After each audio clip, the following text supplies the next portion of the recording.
함께 기도하시고 하나님의 말씀 보겠습니다. 사랑하는 아버지, 은혜를 감사합니다. 오늘 이제 다니엘서 강해 설교를 시작합니다. 하늘의 은혜가 이 시대에 다니엘을 꿈꾸는 수많은 우리 성도들에게 임하여 주시옵소서. 예수님의 이름으로 기도드렸습니다. 아멘. 현실은 우리 성경은 지극히 현실적인 책이면서도 한편으로는 극히 비현실적인 책입니다. 성경은 우리가 세상 속에 들어가 살라고 합니다. 그렇지만 세상에 속하지는 말라고 합니다. 사실 이게 말이 쉽지 않습니다. 성경은 어떻게 그렇게 정확하게 할 수 있는지 정확한 답을 제시해 주지는 않지만 그렇게 살아냈던 우리 믿음의 선배들의 스토리를 말씀 속에서 보여주고 있습니다. 오늘부터 우리가 몇 달 동안 함께 살펴보고자 하는 다니엘이란 인물이 바로 그런 인물입니다. 지금으로부터 약 2600년 전 사람이었던 다니엘은 멸망해 가는 이 남유다 왕국의 왕족이거나 아마 귀족이었을 것으로 추정됩니다. BC 605년에 바벨론의 침공 때 이 이스라엘에서 바벨론으로 포로로 잡혀온 수백 수천 명의 그 엘리트 귀족 청년들 중에 하나였습니다. 그런데 잡혀올 때는 포로로 잡혀왔지만 다니엘은 이 느부갓네살의 궁전에서 17살의 나이에 엄청난 고위직 관료로 전격 등용되어서 그때부터 공직 생활을 시작. 정권이 바뀌고 나라가 바뀌고 왕이 4번 바뀌는 그런 격동의 역사를 살면서 80이 넘도록 그 고위직에서 영향력을 끼쳤던 전설적인 인물입니다. 단순히 탁월한 능력으로는 설명할 수가 없는 하나님의 신비로운 은총이 다니엘과 함께했습니다. 어떤 정권, 어느 시대에도 그의 상사들은 그를 총애했으며 그의 동료들은 그를 두려워했고 부하들은 그를 존경했습니다. 하나님의 기름 부으신 탁월함이 무엇인가를 삶으로 보여준 사람 다니엘. 저는 오늘 우리 모든 평신도들이 지향해야 될 인물이 바로 이런 인물이라고 믿습니다. 특별히 우리 새로운 교회 3대 비전, 세상 속으로, 열방 속으로, 미래 속으로의 비전이 아마 가장 잘 압축되어 있는 인물이 바로 다니엘이 아닐까 합니다. 저는 우리 아이들이 다니엘과 같은 사람이 되게 해달라고 매일 기도하고 있습니다. 다니엘서는 고난과 격동의 역사 속에 태어난 다니엘의 백그라운드를 설명하면서 시작합니다. 이 다니엘서 1장 1절에 나오는 유다왕 여호야김은 명군 요시야 왕의 아들입니다. 주전 608년경에 남왕국 유다의 왕이 되었는데 그가 왕이 되었을 무렵에 이미 유다는 패망의 길로 치닫고 있었습니다. 오랜 세월 중동의 강자였던 애굽과 신흥 강대국으로 발돋움하는 바벨론의 틈새군이 끼어서 말할 수 없는 어려움에 처해 있었습니다. 이 여호야김의 형제 여호야하스가 왕위에 오른 지 3개월 만에 폐위되고 애굽에 의해서 꼭두각시 왕으로 세워진 인물이 바로 여호야김입니다. 여호야김은 자기를 세워준 마쿠 세력이 애굽이기 때문에 애굽에 절대 충성하는 것으로 자신의 총력을 기울였습니다. 그런데 그게 너무 심해서 백성들의 고혈을 짜서 애굽에게 뇌물을 갖다 바치는데 급급했습니다. 애굽에게 너무 줄을 열심히 서느라고 신흥 강대국 바벨론의 잠재력을 과소평가했습니다. 바벨론 왕 느부갓네살은 대군을 몰아서 애굽 본토에서 괴멸시킨 다음에 바로 군대를 북상시켜서 예루살렘을 포위해 버렸습니다. 그리고 왕국을 거의 결단이 나도록 유린하면서 예루살렘에 있던 수많은 왕족과 귀족들을 포로로 잡아갔습니다. 이것이 바벨론의 제1차 대침입인데 바벨론의 1차 대침입 때 포로로 잡혀간 인물 중에 하나가 바로 다니엘이었습니다. 이때 남왕국 유다의 운명은 마치 구한말 우리 한국의 운명을 연상케 합니다. 전통 강호 이 청나라와 그리고 러시아 그리고 신흥 강대국 일본의 틈바구니에 끼어서 국토가 유린당하면서 멸망해 가던 이씨 조선의 마지막을 보는 듯한 느낌이 듭니다. 이 절을 보니까 이 모든 격동의 역사가 하나님의 뜻이었다는 것을 우리가 알 수 있습니다. 다니엘서 1장 2절에 보면 주께서 유다왕 여호야김과 하나님의 전 그릇 얼마를 그의 손에 넘기셨다고 되어 있습니다. 이게 무슨 말이냐 하면은 바벨론 군대가 밀려 들어와서 제일 먼저 한 것이 성전을 부수는 거예요. 그리고 성전에 들어가서 성전에 하나님께 드리던 제사장의 집기들을 싹 가져다가 바벨론의 자기 신전에 옮겨 놓은 것입니다. 왜냐하면 이 바벨론 사람들이 이 성전이 유다 백성의 자존심인 것을 알았어요. 그래서 이 유다 백성의 자존심을 짓밟기를 원했던 거예요. 옛날에는 국가들끼리 전쟁을 하면 국가를 지켜주는 신들끼리 전쟁을 한다고 믿었어요. 그래서 바벨론이 이스라엘을 이겼다는 것은 바벨론 신이 이스라엘의 하나님을 이겼다는 거예요. 그래서 그 상징으로 이스라엘의 하나님께 드리던 성전의 기물들을 전부 바벨론 신전으로 옮겨 놓은 거예요.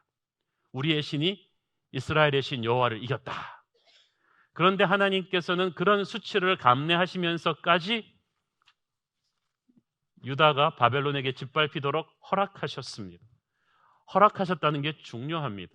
왜냐하면 유다 백성들이 하나님을 버렸기 때문입니다. 우상을 섬겼기 때문입니다.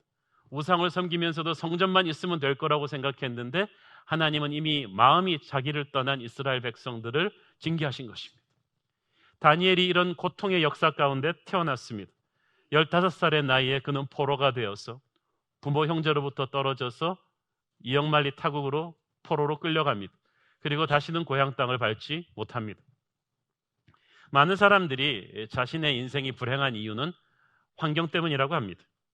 자기가 시대를 좀 더 잘 타고났더라면 좋았을 텐데, 자기가 좀 더 능력 있는 부모를, 뒷배가 될 수 있는 부모를 만났더라면 좋았을 텐데, 자기가 좀 더 재수가 좋았더라면 좋았을 텐데, 이런 원망과 불평으로 인생을 보냅니다. 그러나 다니엘은 하나님의 사람은 어디에 던져 놓아도 빛을 발하는 보석과도 같다는 것을 우리에게 보여주었습니다. 다니엘의 인생을 보십시오. 여러분이 환경 탓할 수 있습니까? 15살의 나이면 우리 둘째보다도 어린데 그 나이에 유학 간 것도 아니고 포로로 끌려간 거예요. 세상적 관점에서 보면 이렇게 재수없는 운명이 어디 있겠습니까? 이렇게 처참한 환경이 어디 있겠습니까? 다니엘의 인생은 이렇게 시작되었습니다. 그러나 우리가 어떤 환경 속에서도 하나님의 신실하심을 믿고 의지한다면 하나님은 반드시 우리가 최악의 상황이라고 생각하는 곳에서 최고의 꽃을 피워내실 것입니다. 로마서 8장 28절 유명한 말씀이죠. 시작. 우리가 알거니와 하나님을 사랑하는 자 곧 그의 뜻대로 부르심을 입은 자들에게는 모든 것이 합력하여 선을 이루느니라. 그러니까 하나님의 뜻대로 부르셨기 때문에 우리를 둘러싸고 있는 격동의 역사, 어떻게 보면 재수 없는 역사, 나의 현실을 깨어버린 역사, 내가 생각하기에 편하게 갈 수 있는 인생의 모든 플랜을 퉁지박산내버리는 이런 역사라 할지라도 뒤뚫고 나와보면 더 크고 놀라운 하나님의 계획을 이뤄내는 통로일 수가 있다는 것입니다. 다니엘이 끌려오긴 끌려왔는데요, 그냥 노예로 끌려온 것이 아니라 바벨론이 치밀하게 준비했던 글로벌 국비 장학생 시스템으로 끌려온 거예요. 이 느부갓네살은 단순한 무력만 강한 왕이 아니었습니다. 점령한 각 속국의 보물 중에서도 보물은 그 나라의 인재들이라는 걸 알았어요. 그래서 각국의 왕족과 귀족들 중에서 아주 톱 클래스 되는 전문인들을, 그것도 젊은 청년들을 바벨론으로 끌어온 것입니다. 이 바벨론 인재 양성 시스템이 얼마나 까다로운 기준으로 사람을 뽑아왔는지 4절을 보면 알 수가 있죠. 4절 같이 읽겠습니다. 시작. 곧 흠이 없고 용모가 아름다우며 모든 지혜를 통찰하며 지식에 통달하며 학문에 익숙하여 왕궁에 설만한 소년을 데려오게 하였고 그들에게 갈대아 사람의 학문과 언어를 가르치게 하였고. 흠이 없고 용모가 아름다웠던 것은 일단 육체적으로 외모가 탁월했고 건강했다는 것입니다. 모든 서방의 교육 시스템도 보면 스포츠가 강합니다. 스포츠를 통해서 건강한 육체를 만들어야 건강한 정신이 나온다는 걸 알기 때문이죠. 모든 지혜를 통찰하며 지식에 통달하며 학문에 익숙했다는 것은 단순히 공부를 잘하는 것일 뿐만 아니라 어떤 분야든지 가르치면 깨우칠 정도로 학구적인 열정과 학습 능력이 뛰어났고 배운 것을 빨리 적용할 수 있는 실천력이 있는 인재였다는 뜻입니다. 그러니까 왕족과 귀족들의 자제라고 그냥 데려온 게 아니고 그 중에서도 머리 나쁜 애들은 다 두고 온 것이, 그만큼 촘촘하게 사람을 데려와서 갈대아 사람의 학문과 언어, 그러니까 세계제국 바벨론의 학문과 언어로 다시 훈련시킨 것입니다. 여기는 두 가지 목적이 있었는데 이렇게 해서 전 세계의 인재를 뽑아내와서 바벨론 제국을 이뤄나갈 핵심 띵크탱크로 만드는 거예요. 그리고 이 바벨론적인 사고방식으로 무장한 인재들을 나중에 다시 그 속국의 통치자로 돌려보내서 친바벨론 정치 세력을 점령지마다 만들겠다는 뜻입니다. 사실 로마 제국도 이 시스템을 나중에 따라서 했고 미국도 지금 그렇게 하고 있지 않습니까? 전 세계 인재들이 미국의 대학에 가서 공부를 해서 친미국적인 그리고 미국적인 사고방식으로 공부한 사람들이 전 세계의 리더들로 지금 부상하고 있습니다. 미국의 풀브라이트 스칼러십 같은 것입니다. 그런데 5절을 보면 이렇게 선발되어 간 각국의 인재들을 또 3년이라는 바벨론 왕궁 아카데미에서의 아주 강도 높은 훈련을 통해서 다시 한번 훈련시킨 다음에야 바벨론 왕 앞에 세워서 일을 하겠다는 걸 알 수가 있습니다. 그러니까 이 나라가 괜히 강대국이 된 게 아닙니다. 그만큼 까다롭게 인재를 선발하고 훈련시켰기 때문이에요. 어떤 회사든지 나라든지 강대국들은 인재 선발과 양성 시스템이 촘촘합니다. 후진국일수록 이해 못하는 낙하산 인사가 많아요. 그러나 이 선진국들은 이 톱 클래스까지 올라갈 때 얼마나 촘촘한 견제와 훈련과 경쟁을 통해서 올라가는지 몰라요. 기준이 까다로워요. 리더십의 권위가 있는 거죠. 저는 교회가 이 점에서는 세상에서 배울 바가 있다고 생각합니다. 오늘 우리 또 3기 안수집사 권사님들이 세워지시고 8분의 1기 장로님들이 세워지시는데 저는 한국교회 어디에 내놔도 빠질 데 없는 훌륭한 분들이라고 믿습니다. 왜냐하면 우리 교회가 그만큼 촘촘하게 훈련을 시켰기 때문입니다. 세상에 일주일에 10시간씩 1년 동안 안수집사 훈련시키고 책을 28권 읽히는 교회는 우리 교회밖에 없습니다. 그리고 얼마나 많이 봉사하십니까? 그중에 10대 1, 20대 1의 경쟁으로 또 장로님이 됩니다. 저는 한국 교회가 이렇게 흔들리는 이유는 사람을 함부로 세워서 그렇다고 생각합니다. 권사, 집사, 장로를 함부로 세우면 안 되고 목사 안수를 함부로 주면 안 됩니다. 세상의 제국도 이렇게 촘촘하게 인재를 키우는데 우리는 너무 쉽게 사람을 세우고 버린다는 거예요. 어쨌든 인재를 이렇게 키운 바벨론 왕궁에서 이들은 3년 훈련받는 동안에 왕의 식탁에서 먹는 똑같은 음식과 포도주를 먹는 특권을 누렸죠. 이것은 점령지에서 끌려온 인재들에게 너희들의 새 나라 바벨론이 얼마나 위대한 대제국이며 그 제국의 엘리트 인재로 선택된 너희들은 축복받은 존재들이다.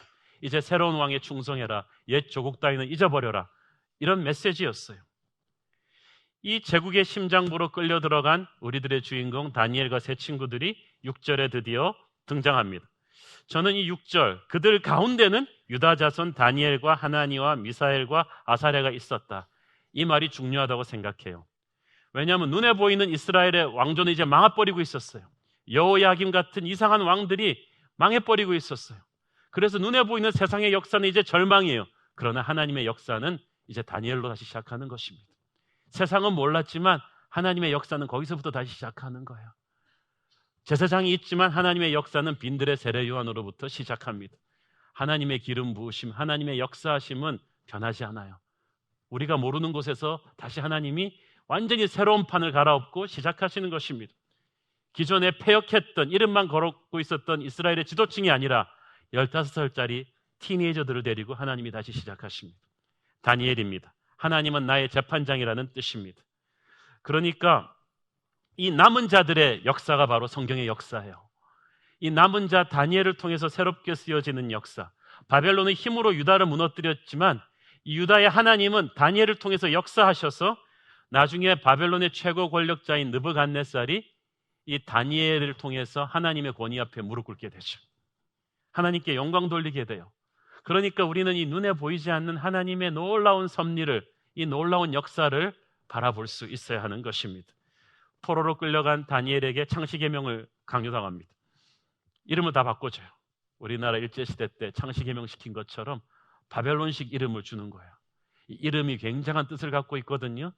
유대 민족의 아이에게 이름을 지어줄 때는 그 아이의 운명을 주는 거예요.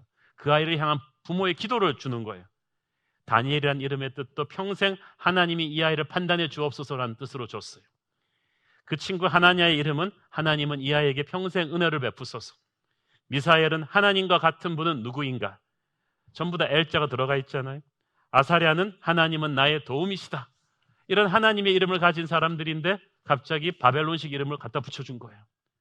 바벨론의 이름에는 바벨론 신들의 이름이 들어있었어요. 자, 그런데 다니엘이 이 폭풍 같은 바벨론식 문화에 순응해 가는 과정을 그대로 다 받았다는 거예요. 바벨론이 준 이름도 받았고 바벨론식 학문과 언어를 배우는 것도 다 순응했습니다. 왜냐하면 다니엘은 바벨론 신들의 이름이 들어있는 바벨론식 이름이 진짜 자기 이름이 아니라는 것을 마음으로 알고 있었어요. 자기 마음의 이름은 영원한 다니엘이다. 하나님이 나의 하나님이라는 것을 가슴에 품고 있었지만 다니엘은 이 바벨론에서 살기 위해서 가져야 되는 그냥 아이디 카드 정도로 생각한 거예요. 우리가 세상 속에서는 김 집사, 이 장로가 아니고 김 사장, 이 박사, 이 대리 이렇게 되잖아요. 그런 호칭을 받는 것과 똑같은 거예요. 바벨론의 학문도 마찬가지입니다. 유다의 학문과 하나님의 학문과 언어를 하면 좋겠지만 하나님께서 바벨론으로 데려가셨다는 것은 내게 사명의 땅으로 보내신 거예요. 사명의 땅으로 가면 그 땅의 문화를 배워야 돼요. 거기서 탁월해져야 돼요. 그래서 하나님이 주신 사명을 감당하기 위해서 모세가 이집트의 학문을 배웠듯이 다니엘도 바벨론의 학문을 배운 것입니다. 크리스찬이라고 밤낮 성경만 보며 살 수 없습니다. 여러분 내일 직장에 출근하시면 업무 매뉴얼 잘 보셔야 돼요. 학교 가면 공부 열심히 하셔야 돼요. 그것이 거룩입니다. 그것이 사명자의 갈 길이죠. 어떤 극단적 기독교 교파에서는 기독교인들은 세상에 가서 군대 가서는 안 된다. TV나 신문 봐서는 안 된다. 세금 내서는 안 된다. 이런 무서운 율법적인 교리들을 가지고 성도들을 올가매는데 그것은 문제가 있습니다. 예수님께서는 세상으로부터 우리가 도피하기를 원치 않으시고 세상 속에 들어가서 빛과 소금이 되라고 하셨어요. 그러니까 세상과의 연결 다리를 그렇게 우리 생각으로 막 끊어버리면 안 되는 거예요. 우리가 믿음의 순수성을 지켜야 하지만은 이 지혜와 우선순위가 필요합니다. 모든 불필요한 전투를 여러분이 다 싸울 수가 없어요. 그걸 다 이기려고 해서는 안 돼요. 이게 천국이 아니기 때문에. 직장 가서 직장에서 아무도 담배 안 피면 좋겠죠. 모두 찬송만 하면 좋겠죠. 그러나 여러분이 모든 여러분 앞에서 담배 피는 사람에게 사탄아 물러가라고 할 수가 없어요. 술자리에서 다 술 안 마시고 좋은 말만 덕담만 하면 좋겠지만 술 마시는 사람들, 음담패설 하시는 사람들이 있어요. 그럼 거기서 여러분이 다 멱살 잡고 싸울 수 없어요. 이것이 거룩한 전쟁이야. 그러면서 그냥 붙잡고 다 들이받을 수 없다는 거예요. 어디까지 참고 어디까지 물러날 것이냐. 중요한 것은 전장에서의 장군은 핵심 전투를 이기는 거예요. 워털루를 이기면 나폴레옹의 기세를 꺾는 거예요. 그래야 전쟁에서 이길 수가 있어요. 그런데 너무나 많은 크리스천들이 they fight unnecessary fights. 불필요한 전투를 너무 많이 해가지고 진짜 한 방에 운명을 건 하나님의 영광을 떨쳐야 될 전쟁을 지고 말아요.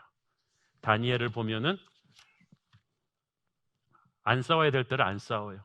바벨론 이름도 받아요. 그 명함도 파요. 그리고 바벨론의 학문도 받아요. 문화도 배워요. 언어도 배워요. 세상이 타락했다고 해서 크리스찬이 세상 속에서 전혀 취직도 안 하고 이렇게 고고하게 살 수가 없어요. 그러면 우리가 세상 변화 못 시켜요. 세상이 물이고 우리는 배라고 할 때 우리가 물 한가운데로 들어가야죠. 항구에 묶여있는 배가 어떻게 배겠습니까? 바벨론 이름과 학문을 받아들이는 것, 이것은 신앙의 타협이 아니라 사명의 자리로 파송되는 것입니다. 그러나 이 세상 속에 들어가 사는 크리스찬에게 있어서도 신앙의 마지노선을 그어야 되는 결정적인 순간이 옵니다. 8절에 나옵니다. 우리 8절 같이 보겠습니다. 8절 같이 읽겠습니다. 시작. 다니엘은 뜻을 정하여 왕의 음식과 그가 마시는 포도주로 자기를 더럽히지 아니하리라 하고 자기를 더럽히지 아니하도록 환관장에게 구하니. 자, 여기서 다니엘은 뜻을 정하여라고 한국 성경은 그냥 밋밋하게 나오지만 영어 성경에 보면은 but이라는 말이 나옵니다. But Daniel resolved라고 돼 있어요. 그러니까 그 접속사 but이 딱 들어. 그러나 이게 딱 나오는 거예요.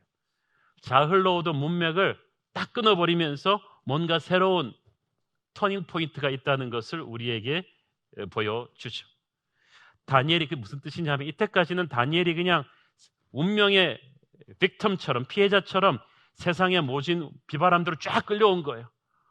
다니엘이 선택할 수 있는 게 아무것도 없었어요. 다니엘이라고 멸망해가는 나라의 왕족으로 태어나고 싶었겠어요? 그리고 태어나도 다윗 왕국같이 좀 잘 나갈 때 태어나야 되는데 망해가는 나라 그 타이밍에 딱 태어나고 싶은 게 다니엘의 뜻이 아니었어요. 그리고 마침 또 포로로 잡혀오는 것도 다니엘의 뜻이 아니었어요. 폭풍처럼 끌려와서 낯선 땅에서 낯선 음식 먹고 낯선 이름 받고 이게 다 다니엘의 뜻이 아니었어요. 그렇지만 하나님의 선하신 뜻이 있는 것을 믿었어요. 그렇지만 폭풍처럼 막 이렇게 걸려오다가 다니엘이 어느 순간에 더 이상 수동태가 아닌 능동태로 딱 전환하는 포인트가 있었어요. 이게 음식 문제였어요. 다른 건 다 괜찮은데 왕의 식탁에 올라가는 초특급 음식과 포도주를 먹어라. 세상적인 시각에서 보면 이게 무슨 프로블럼입니까? 무슨 문제예요? 박 대통령이 전화가 와가지고 이제부터 청와대에서 자기랑 똑같이 먹는 청와대 음식상을 목사님과 아침, 점심, 저녁으로 같이 먹고 싶다. 뭐가 문제겠어요? 할렐루야죠. 그런데 그런 상황이 아니란 말이에요. 바벨론 왕이 먹는 이 음식이 좋은 음식이긴 하지만, 초특급이긴 하지만 왕에게 먹이기 전에, 그리고 이 왕이 총애한 모든 신하들과 엘리트들이 먹기 전에 일단 바벨론 신전에 들어가서 제사 드려지고 나오는 음식이에요. 이것이 무엇을 상징하느냐 하면 있잖아요. 바벨론 왕이 신들이 이게 제사 드렸던 음식을 먹는다는 것은 이 왕의 이 백전백승하는 이 승리와 성공과 번영이 이 모든 신들의 기를 받아서 된 것임을 고백하는 거예요. 그래서 이 신들의 축복과 기를 받아서 이 음식을 먹을 때 그게 나한테 일어나는 것이고, 그 신과 왕의 기를 또 자신이 총애하는 신하들에게 주는 거예요. 그러니까 이게 그냥 음식 먹는 게 아니라 신앙 고백하는 거예요. 바벨론 왕을 축복해서 위대한 바벨론을 만든 신들의 이 영기가 내게도 임하옵소서. 나도 바벨론 대제국, 이 바벨론 군단의 멤버가 될 것을 선포합니다. 이 뜻이에요. 그러니까 하나님 안 믿는 다른 나라에서 온 포로들은 이게 세상 최고의 영예죠. 꿈이 왕처럼 되는 건데, 바벨론처럼 되는 게 꿈인데, 저 위대한 바벨론을 만든 저 신들의 기가 오는 이 상징적인 행위, 신들이 먹는 음식, 왕이 먹는 음식을 내가 같이 먹고 그 기를 받고 그 성공을 나의 성공으로 하는 이 특급 엘리트 군단에 내가 그냥 무임승차하는 건데 무슨 문제냐는 거죠. 그런데 바로 그게 다니엘한테는 제일 걸리는 거죠. 이름? 바벨론식 명함 파는 거 거기까지 받아들여. 학문을 공부하고 언어가 거기까지는 받아들여. 그러나 나의 육체 안으로 하나님을 바꾸는 신앙을 고백하는 거 여기서는 아니지. 다른 모든 사람들은 성공의 출세길이라고 하는 이 길을 딱 다니엘이 물러서는 거예요. 이거는 아니지. 이게 신앙의 마지노선이에요. 배가 물 위에 있는 것까지는 좋은데 이거는 물이 배 안으로 들어오는 거거든요. 이거는 세상에 내 영혼을 파는 거거든요. 고린도전서 6장 19절 20절 시작. 너희 몸은 너희가 하나님께로부터 받은 바 너희 가운데 계신 성령의 전인 줄을 알지 못하느냐. 너희는 너희 자신의 것이 아니라 값으로 산 것이 되었으니 그런즉 너희 몸으로 하나님께 영광을 돌리라. 여러분, 몸과 영이 떨어져 있는 게 아니에요. 이 먹는다는 것은 예배하는 거예요. 그래서 예수님께서 내 살을 받아 먹으라고 하셨잖아요. 이게 고백행위예요. 예수님을 내 주인으로 선포하는 그 고백행위예요. 이 우상신에게 바쳐졌던, 그래서 우상의 기와 축복을 상징하는 이걸 먹는다는 것은 그를 나의 신으로 고백하는 거예요. 이거는 다른 거죠. 여러분, 세상이 크리스찬을 압박할 때는 크게 두 가지 양극단의 방법이 있는 것 같아요. 첫째는 내가 이해할 수 없는 고난과 아픔이 몰려오면서 성도로 하여금 분노하고 하나님을 원망하게 만드는 것입니다. 신앙을 잃게끔. 어린 나이에 나라가 망하고 포로로 끌려올 때 다니엘에게 이 첫 번째 시험이 온 거예요. 이 무슨 모진 운명의 장난인가? 내가 믿음의 집안에서 자랐는데 왜 하필 이때 나라가 망해? 왜 하필 이때 내가 포로가 돼야 돼? 15살 나이에. 그러나 다니엘은 이 모든 것 안에 있는 하나님의 섭리를 믿으면서 그 첫 번째 시험을 이겼어요. 근데 두 번째 시험은 더 무서워요. 이 두 번째 시험은 정반대예요. 세상이 줄 수 있는 최고의 출세와 화려함으로 이제 끌어당기는 거예요. 다니엘아, 이왕 이렇게 된 거 나라는 망했지만 너라도 살아라. 수단방법 가리지 말고 바벨론 사람이 되는 거야. 이렇게 된 바에야 출세해. 이제 작은 물에서 큰 물로 나왔잖아. 그런데 그 수단방법 중에 바벨론 우상 문화에 같이 그냥 눈 딱 감고 무임승차 해버려. 이거예요. 이 두 번째 시험에서 얼마나 많은 크리스찬들이 무너집니까? 너무 달콤해요. 다니엘은 이때 15살입니다. 우리 둘째보다 1살 어려요. 그런데 그 나이에 다니엘은 그때 영적인 마지노선을 그었어요. 그건 아니지. 그건 아니지. 이 기차를 타기만 하면은 하버드 전액 장학금이 그냥 나오고 왕의 미국 대통령 측근으로 갈 수 있는 그 길에서 다니엘은 그건 아니지. 이걸 딱 그은 거예요. 여러분에게 그건 아니지의 용기가 있게 되기를 바랍니다. 거기까지는 아니지. 내가 세상에서 똑같이 김대리, 이대리로 살면서 같은 차 몰고 같이 마시고 어디까지는 가지만 여러분만이 판단할 수 있는, 여러분과 하나님만이 판단할 수 있는 마지노선이 있어야죠. 그건 아니지. 이 라인이 없다면 그는 크리스찬이 아닙니다. 교회 다닌다고 크리스찬이 아니에요. 뜻을 정했다 이거예요. 내가 바벨론에 파송 와 있지 노예로 와 있는 건 아니다.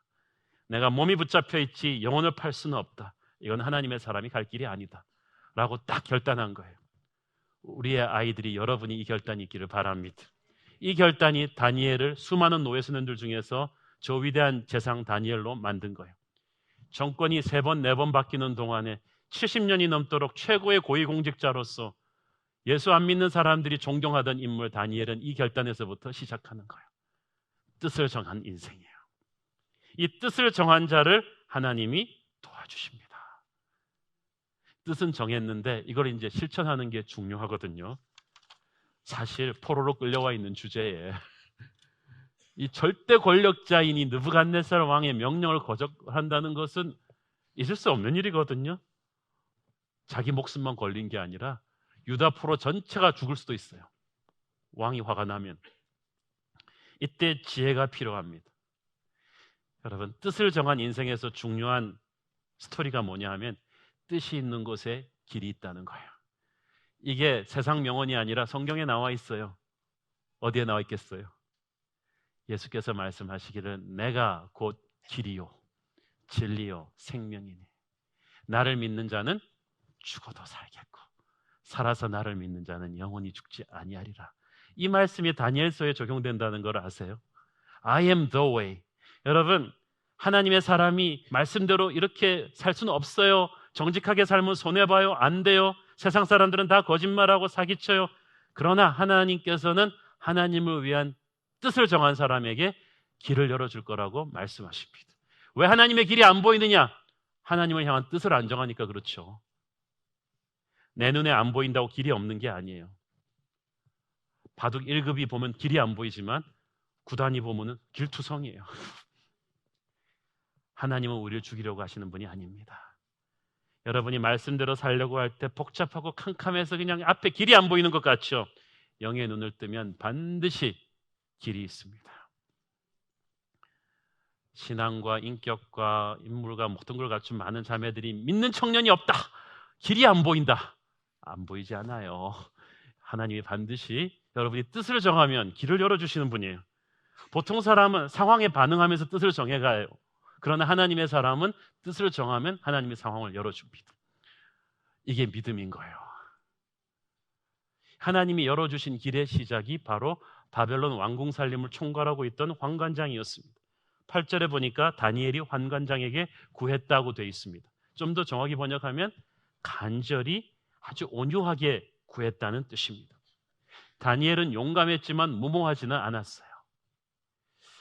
먼저 자신의 결심을 실천에 옮길 수 있는 여러 가지 방법을 기도하며 모색하다가 하나님이 환관장이라는 이 링크를 보여주신 거예요. 우리 크리스찬들이 세상 속에서 살아가면서 거룩한 뜻을 가지는 것은 좋지만 그것을 실천에 옮기는 데 있어서 정말 지혜로워야 합니다. 아주 온유하고 겸손한 인간관계를 해야 합니다. 그러면 하나님이 길을 열어주세요.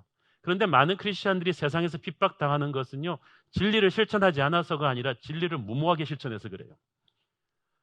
세상은 너무 정죄하면서 의로운 척 교만하게 생각 없이 실천하니까 이게 브레이크가 걸리는 거죠. 믿음대로 살아서 문제가 아니라 믿음의 지혜를 더하지 않아서 그렇습니다. 그래서 우리는 불필요한 잡음을, 충돌을 너무 많이 일으키는 거예요. 그러나 하나님께서는 우리가 지혜롭고 온유하게 접근하면 반드시 신비한 길을 열어주시는데 환관장이에요. 환관장 크리스찬 아닙니다. 크리스찬이 뭐예요? 이 사람은 정말 바벨론 왕국에서 세상 제국의 방식대로 닳고 다른 사람이에요. 그 권력, 이 암투가 치열한 그 궁중 한가운데에서 여러분 뭐 사극 보면 나오죠. 우리나라 같은 궁중에서도 뭐 얼마나 치열합니까? 거기 총책임자예요. 권력의 흐름, 힘 있는 자들이 어떻게 배신하고 등에 칼을 꽂고 이런 것을 다 아는 사람이에요. 예수 믿는 사람 아니에요. 그런데 하나님이 이 사람을 사용하셨다는 거예요. 환관장에게 있어서 다니엘의 이런 요청은 사실 받아들일 수 없는 거죠. 왜냐하면 자기한테 득이 될 게 없잖아요. 뭐 다니엘이 바벨론 명문가의 자제이거나 자기한테 뭐 뇌물을 엄청나게 많이 줬다거나 그런 것도 아니잖아요. 얘한테는 뭐 나올 게 없어요. 게다가 잘못되면 자기는 저 무서운 왕에 의해서 단순간에 목이 잘릴 수도 있는 위험한 도박을 왜 하겠어요? 그런데 여기서부터 신비로운 거예요. 이상하게 이 마지막 절 보니까 9절 보니까 이거 보세요. 9절 시작. 하나님이 다니엘로 하여금 환관장에게 은혜와 긍휼을 얻게 하셨다. 그냥 괜히 이 사람이 다니엘이 좋은 거예요. 불쌍한 거예요. 왜 그냥 괜히 싫은 사람이 있고 괜히 좋은 사람이 있잖아요. 괜히 좋게 한 거예요.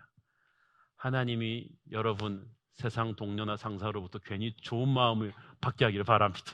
그냥 이 사람 불신자인데 다니엘을 도와주고 싶어. 불쌍해. 옛날 자기 잃어버린 조카 비슷하게 생긴 것 같기도 하고 그러면서 막 다니엘을 안아주고 싶고 불쌍히 여기는 마음이 막 일어난 거예요. 하나님을 믿지 않는 환관장, 세상에서 닳고 다른 환관장, 이해타산이 철저한 환관장인데 이상하게 다니엘한테는 은총을 주는 거예요. 이게 신비로운 거예요. 잠언 16장 4절 시작. 여호와께서 온갖 것을 그 쓰임에 적당하게 지으셨나니 악인도 악한 날에 적당하게 하셨느니라. 아멘. 그래서 여러분 세상에 악인을 보면서 저런 나쁜 인간은 벼락 맞아서 어떻게 됐으면 좋겠다 이런 생각하지 마세요. 하나님이 준비한 역할이 있다는 거죠. 그것도 하나님의 사람을 위해서 사용하실 거예요. 여러분의 직장 동료나 상사 중에서 진짜 악하고 나쁘고 막 정치적인 사람이 있어요? 걱정하지 마세요. 그 사람도 역할이 있어요. 그냥 믿으세요. 하나님께서 저 악인을 사용하셔서 하나님의 사람을 축복하여 주옵소서. 결정적인 순간에 그 사람이 기도응답이에요. 교회 장로님이 기도응답이 아니라 그 사람이 다니엘의 디딤돌이 되는 거예요. 하나님이 주시는 은총이 여러분 주위의 인간관계에 항상 있기를 바랍니다. 다니엘의 죽음을 각오한 선택을 보면서 여러분 무슨 생각을 하십니까? 우리는 때때로 살면서 이것과는 비교도 안 되는 작은 대가를 치르는 것도 두려워하잖아요. 그저 체면 때문에, 승진의 기회 때문에 작은 손해도 보기 싫어서 우리는 너무 많이 신앙적인 신념을 쉽게 타협해 버립니다. 너무 신앙을 쉽게 타협해서 믿음의 마지노선이 없는 이게 진짜 문제거든요. 사랑하는 여러분 가슴 속에 직장생활 하면서도 항상 그 직장을 놓을 수 있는 사표를 꽂고 사십시오. 마지노선이 있어야 돼요. 사업을 하면서 이 돈을 다 잃어버릴 수 있는 준비를 하셔야 돼요. 그렇게 하고 살아가는 사람은 세상이 건들지 못합니다. 이 준비가 안 돼 있으니까 사탄이 언제든지 여러분을 마음대로 농락할 수가 있는 거예요. 근데 다니엘은요, 희한하게 70년을 장수했던 까닭은 다니엘이 어린 나이부터 죽을 준비를 했기 때문입니다. 하나님을 위해서. 이게 영적인 마지노선이에요. 뜻을 정한 인생은 믿음의 대가를 지불할 각오를 항상 하고 사는 인생이에요. 그런데 오히려 평안함과 담대함이 생겨요. 그렇게 살면 오히려 자유함이 와요. 이게 쉽지는 않아요. 미국 뉴욕의 한 투자 회사에 한 백인 크리스천 간부의 간증은 늘 제게 감동을 줍니다. 그는 믿음이 깊은 사람이었지만 평소에는 그렇게 티를 내지 않았어요. 불신자 동료나 상사들의 술자리에도 항상 참석은 했지만 술은 마시지 않았고 그들의 음담패설에도 참여하지 않았습니다. 그러나 분위기 깨지는 않았어요. 술 마시는 동료들 보고 야단치지도 않았어요. 그러나 술 마시는 다른 사람들은 항상 그를 존경했습니다. 인생에서 어려운 일 생기면 항상 그에게 와서 자문을 구했습니다. 그는 그들에게 뒤에서 기도해 주었습니다. 상담도 해 주었습니다. 티를 내지 않던 그가 결정적인 순간에는 신앙인의 면모를 드러냈습니다. 어느 날 그는 한 회사로부터 그에게 투자 요청을 받았는데 그 론을 신청한 기업이 미국에서 가장 유명한 음란 잡지와 동영상 매개체 제작으로 유명한 회사였습니다. 이 크리스천 간부가 고민 끝에 이 회사의 론 신청을 거절했는데 이 론이 얼마나 큰 액수였던지 그 론 오피서인 자기에게 오는 개인 커미션이 20만 불이었어요. 그게 20년 전 얘기예요. 쉽지가 않죠. 거기다가 이렇게 큰 회사의 요청을 거절하는 것이 합리적으로 안 맞잖아요. 이 사람이 최고 경영자 CEO한테 가서 설명을 했습니다. 이런 거액의 자금을 융자해 주면 우리는 이자를 벌어서 돈은 많이 벌겠지만 엄청난 많은 양의 포르노물이 미국에 다시 뿌려질 것이다. 그 포르노물을 너와 내 티네이저 아이들이 보고 자랄 것이다. 그러면 미국의 성문화가 타락하고 가정이 깨지고 미국 정신문화가 황폐해질 텐데 우리가 돈은 벌겠지만 그건 아니지 않느냐. 나를 믿어달라. 그러면 내가 다른 회사로부터 더 많은 투자 유치를 얻어내겠다. 이 크리스찬 간부가 워낙 탁월한 인품의 사람이었기 때문에 이 CEO가 이 사람을 믿고 지나갔습니다. 그러나 몇 년 뒤에 CEO가 바뀌었어요. 새로운 CEO는 완전히 다른 사람이었습니다. 돈이 되는 거라면 뭐든지 해야 된다. 우리는 땅 팔아서 장사하는 게 아닌데 네가 어떻게 그런 결정을 할 수 있느냐라고 이 사람을 압박했지만 이 사람은 요지부동이었습니다. 그리고 이 사람에 대한 신망이 교사 내에서 너무 높았기 때문에 이 새로운 CEO는 이 사람을 압박할 수 있었지만 해고할 수는 없었습니다. 몇 년이 지나서 마침내 이 사람은 그 회사를 떠나게 되었습니다. 그는 작은 투자 회사를 시작했습니다. 옛날과 같은 신화적인 그런 성공은 아니었지만 하나님은 월스트리트에서 존경받는 이 사람의 작은 투자 회사에 큰 은혜를 베풀어 주었습니다. 로마서 12장 2절에서 우리는 하나님의 음성을 듣습니다. 로마서 12장 2절 시작. 너희는 이 세대를 본받지 말고 오직 마음을 새롭게 함으로 변화를 받아 하나님의 선하시고 기뻐하시고 온전하신 뜻이 무엇인지 분별하도록 하라. 여러분, 분별의 지혜예요. 사랑하는 여러분, 저는 여러분이 어떤 직장에서 어떤 상황에서 매일매일 씨름하는지 잘 모릅니다. 그러나 그건 알 수 있습니다. 여러분 각자에게 이 다니엘의 결정을 해야 되는 순간이 와요. 이 결단의 순간에 어떻게 할 것입니까? 15살짜리 소년이 교회도 없어요. 조국도 없어요. 부모도 없어요. 이역만리 이 땅에서 아무도 뭐라 그러는 사람 없는데 그는 하나님을 향한 마지노선을 그었습니다. 그리고 15살의 나이에 목숨을 걸었습니다. 그리고 그것이 바벨론 최고의 엘리트를 꿈꾸는 수많은 동료 소년들 사이에서 다니엘을 별과 같은 존재로 만들었습니다. 사랑하는 여러분, 여러분은 여러분의 자녀들을 향한 어떤 계획을 갖고 계십니까? 저는 여러분들의 자녀에게 다니엘과 같이 영적 마지노선을 그을 수 있는 인물, 어릴 때부터 뜻을 정한 인물로 그 아이를 평생 키우기를 축원합니다. 나는 어떤 일이 있어도 아침에 깨어나면 기도하겠다. 나는 어떤 일이 있어도 이 믿음의 선을 타협하지 않겠다. 여러분 각자가 그려야 될 마지노선을 그려야 돼요. 하나님은 우리 인생에 나침판을 주시지 지도를 주시지 않았어. 각자가 살아갈 지도는 달라요. 그렇지만 원칙은 정확해요. 말씀을 붙잡고 내가 그려야 될 영적인 마지노선. 이것을 걷느냐 안 걷느냐에 따라서 인생이 천지개벽으로 차이가 납니다. 사랑하는 여러분, 우리의 자녀들은 어떤 자녀들이 될 것입니까? 저는 우리의 자녀들이 예수 믿어서 예수의 힘으로 세상에서 성공하는 그런 얕은 수준의 성공을 하기를 원치 않습니다. 저는 우리의 자녀들이 세상의 성공을 하지 못해도 뜻을 정한 인생이 되기를 바랍니다. 세상은 하나님 없는 성공의 단맛에 우리를 취하게 만들어버릴 것입니다. 그러나 우리의 자녀들은 그렇게 크면 안 됩니다. 우리의 자녀들은 다니엘이 되어야 하는 것입니다.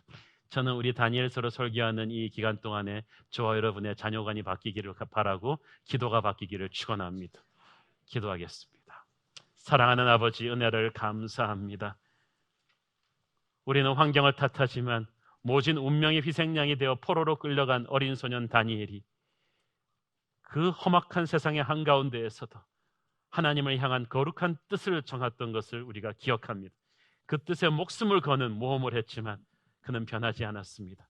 그리고 하나님은 어린 다니엘을 80년이 넘도록 책임지시고 세상 앞에서 빛나게 하셨습니다. 하나님, 우리 아이들이 그렇게 되게 하여 주시옵소서. 명문대 나온 아이들이 아니라 하나님의 영광을 떨치는 아이들이 되게 하여 주시고 세상에 핍박과 유혹이 있다 할지라도 담대하게 믿음을 타협하지 않는 축복의 사람으로 세워 주시옵소서. 예수님의 이름으로 기도드렸습니다. 아멘.